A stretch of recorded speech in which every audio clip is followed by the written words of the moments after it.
Je suis Yanis Marché, je suis responsable de développement et projet à FMD, qui est la filiale 100% Futuroscope. Et là, nous sommes au cœur de Chasseurs de Tornades, dans l'attraction qui a ouverte le 2 juillet dernier. Donc, cette attraction, en fait, c'est de la sensation de famille, où on est au cœur d'une tornade. Ce que l'on recherchait au Futuroscope, c'était de faire ressentir au plus grand nombre de personnes des sensations assez importantes au cœur de l'image.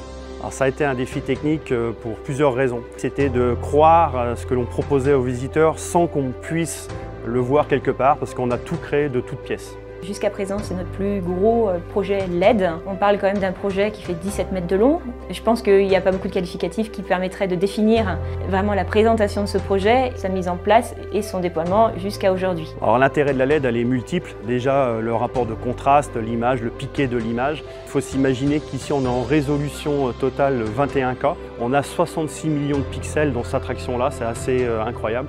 Donc c'est ce qui nous a permis d'avoir une qualité d'image vraiment optimale. Et surtout, c'est la durée de vie. Une attraction comme ça est faite pour au moins 15 ans et la LED était la seule technologie qui nous permettait d'avoir quelque chose de durable.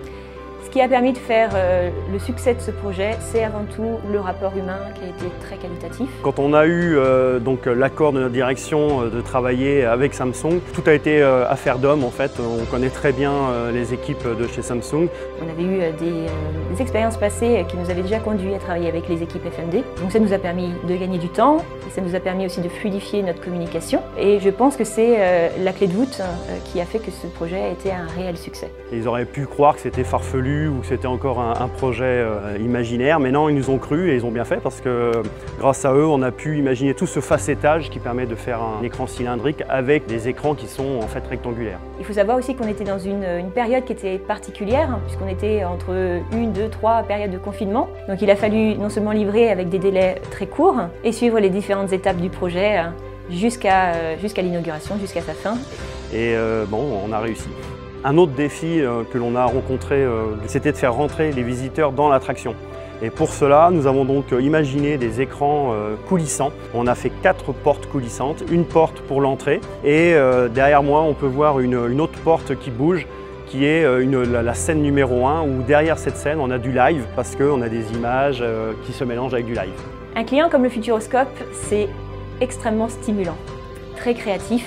Et ça tombe bien puisque c'est justement chez Samsung ce que l'on recherche puisque ça fait partie de notre ADN. Donc on prend un réel plaisir à travailler avec un client comme le Futuroscope. Alors FMD s'inscrit dans une phase vraiment innovante pour le Futuroscope. Et là, Chasseurs de Tornades démontre que l'on peut encore surprendre les visiteurs en créant des choses technologiques. Même si la LED existe depuis très longtemps, c'est la manière de l'utiliser qui permet de montrer qu'on peut encore émouvoir le public.